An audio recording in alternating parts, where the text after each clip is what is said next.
Welcome to RTV. నేను మీ గయాజ్ని. కలియుగ దైవమైన వెంకటేశ్వర స్వామి దగ్గర ఇచ్చే లడ్లలో సైతం కల్తీమయమైంది. దీని మీద రాష్ట్ర ముఖ్యమంత్రి చంద్రబాబు నాయుడు కూడా ఇందాక కొద్దిసేపటి కిందట ఆయన ప్రకటించడం జరిగింది. అయితే పూర్తి వివరాలతో రాష్ట్ర తెలుగుదేశం పార్టీ అధికార ప్రతినిధి ఆనం వెంకటరమణరెడ్డి మొత్తం ప్రూఫ్స్ ఒక 3-4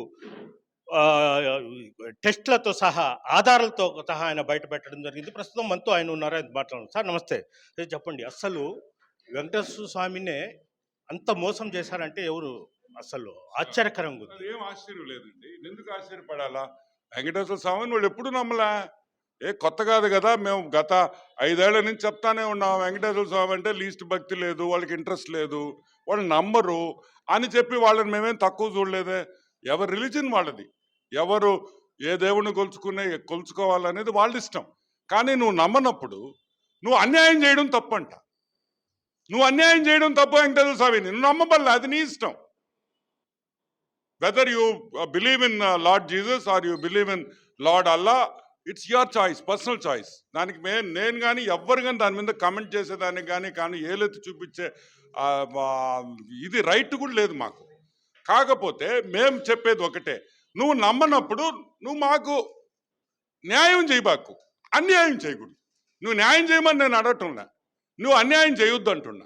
ఈరోజు వెంకటేశ్వర స్వామికి ఎన్ని వేల సంవత్సరాల్లో ఎన్ని లక్షల సంవత్సరాల్లో మాకు తెలీదు, ఎవరికి తెలీదు. ఎప్పుడు వచ్చాడో అక్కడికి, ఎప్పుడు లేనిది ఈరోజు మీరు పంది మాంసం కూడా కలిపారేమో అని అనుమానం వస్తుంది. ఇప్పుడు పంది మాంసం, కుక్క మాంసం, లార్డ్ అంటే ఏంది, యానిమల్ ఫ్యాట్, దాంట్లో ఏ యానిమల్ అనేటో ఎవరికి తెలుసు. అంటే పశువుల కొవ్వు కలిపి ఆ ఆయిల్ని మీరు ఇచ్చేస్తే ఇది ఏంది అని అంటున్నా. హిందూ మనోభావాలు కాదు, ప్రపంచంలో ఉండే ప్రతి హిందూ మనోభావాలు ఈరోజు దెబ్బతిన్నాయి. దీనికి ప్రాయశ్చిత్తం ఒకటే గుర్తుపెట్టుకోండి, వెంకటేశ్వర స్వామితో పెట్టుకున్న ఏ నా కొడుకు, సారీ నేను ఈ భాష వాడుతున్నా కానీ నేను కోపంలో ఉన్నా, ఏ నా కొడుకు బాగుపడిన చరిత్ర లేదు, బాగుపడరని కూడా నేను మనవి చేస్తాను. సార్ అసలు ఆ ప్రసాదము లడ్డు అంటేనే ఆ స్మెల్ ఆ ఇదే వేరు. గతంలో స్వచ్ఛమైన నేతితో ఇచ్చేశారు, మీరు ఎలా గుర్తించారు, అసలు ఏం జరిగింది? గత 4 ఏళ్లుగా లడ్డులో వాసన వస్తుంది, లడ్డు బాగలేదు, తిరుమలలో పెట్టే ప్రసాదం బాగలేదు, తిరుమలలో పెట్టే భోజనాలు దరిద్రంగా ఉన్నాయి. సగం మంది భోజనాలు, మనం ఎన్నో వీడియోలు చూసాం, భోజనం వదిలేసి వెళ్ళిపోయారు. దాని తర్వాత ఒక ముగ్గురుతో బృందం పెట్టి డాక్టర్ సురేంద్రనాథ్ అంటే NDRIలో ప్రిన్సిపల్ సెక్రటరీగా రిటైర్ అయిన వ్యక్తి, స్వర్ణలత గారు తెలంగాణ వెటనరీ సైన్సెస్లో సీనియర్ ప్రొఫెసర్, ఇటువంటి మేధావులను తీసుకొని వచ్చి పెట్టి దాన్ని ఏ విధంగా మనం చేయాలన్నప్పుడు ఇవన్నీ బయటపడడం జరిగింది. ఈ టెస్టులకు పంపించడం జరిగింది. వచ్చినప్పుడు ఆ టెస్ట్ రిపోర్ట్స్ వచ్చినాయి. అప్పటికి ఆల్మోస్ట్ 100% లడ్డు టేస్ట్ మారింది.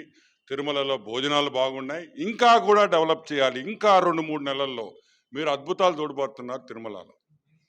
ఇంకా మంచి భోజనాలు, ఇంకా మంచి లడ్డు, పాత టేస్ట్ ఏ విధంగా ఉండిందో ఆ టేస్ట్కి కూడా తీసుకొని వస్తాము, ఇంకా ఇంప్రూవ్ చేస్తాము అని కూడా నేను మనవి చేస్తాను.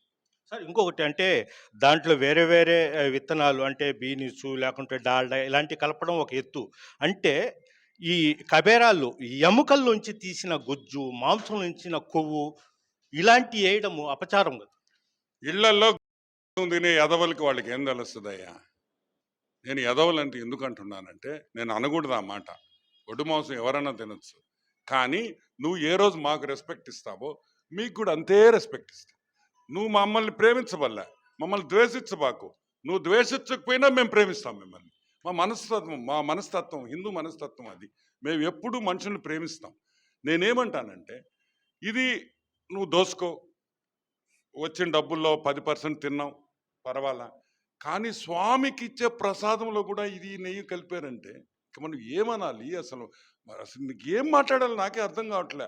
అసలు ఊహల్లో కూడా నాకు రావట్లే.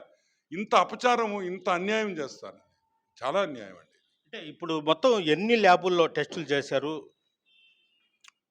చేసింది ప్రీమియర్ ల్యాబ్ ఒకటి ఆ ఇండియాలో ఉండేది, నేషనల్ డైరీ డెవలప్మెంట్ బోర్డు, అది ఉండేది గుజరాత్లో. It is the number 1 lab in the country కాదు, ఇన్ ఏషియా. ఈ ఏషియాలోని నంబర్ 1 ల్యాబ్. అక్కడికే పంపించాం. ఇప్పుడు ఏపీ ల్యాబ్ అనుకో, అది అట్ట చేశారు, ఇట్ట చేశారు, కావాలని చేశారు అంటారు. అయన్నికి తావు లేకుండా డైరెక్ట్‌గా వాళ్ళకే పంపించారు. వాళ్ళిచ్చిన రిపోర్ట్. సార్ అదే విధంగా మొత్తం మీద ఇప్పుడు దీంట్లో సుబ్బారెడ్డి, అదేవిధంగా కరుణాకర్ రెడ్డి వాళ్ళు కూడా ఏందంటే, మనకు అసలు జరగలేదన్నట్టు వాళ్ళు మాట్లాడుతారు. వాళ్ళకి జరగలేదని అంతే కదండీ! ఇప్పుడు వాళ్ళు జరిగిందని వాళ్ళు ఎట్ట చెప్తారు? జరిగిందని ఒప్పుకుంటే తప్పు ఒప్పుకున్నట్టు కదా! కానీ ఆ వెంకటేశ్వర స్వామికి తెలుసు కదా ఎవరు చేశారు. ఇప్పుడు మేము చంద్రబాబు నాయుడు గారికి వెంకటేశ్వర స్వామి అంటే ఎంత భక్తి. వెంకటేశ్వర స్వామి కలియుగ దైవం. వెంకటేశ్వర స్వామి ఇలవెల్పు ఆయనకి. ఆయన ఇటువంటి స్టేట్మెంట్స్ ఇస్తాడా వెంకటేశ్వర స్వామి? చిన్న విషయం కాదు కదా! ఇంకా రాజకీయంగా మనం ఎన్నైనా విమర్శించొచ్చు. కానీ దేవుడి దగ్గరికి వచ్చేటప్పుడు దేవుడిని నమ్మినోడు ఎవడు ఇటువంటి విమర్శలు చేయరు. ఎందుకు చేయరంటే చేయకూడదు. చేస్తే సంకనాకిపోతాం కాబట్టి. నాశనం అయిపోతాం కాబట్టి మనం చెయ్యం. కానీ ఈ వాస్తవాలు కాబట్టి ఈరోజు చేస్తున్నాము. దానికి తగిన శిక్ష కూడా ఉంటుంది. మమ్మల్ని తప్పించుకోవచ్చేమో, వెంకటేశ్వర స్వామిని తప్పించుకోలేరు, గుర్తుపెట్టుకోండి. ఓకే. Thank you sir.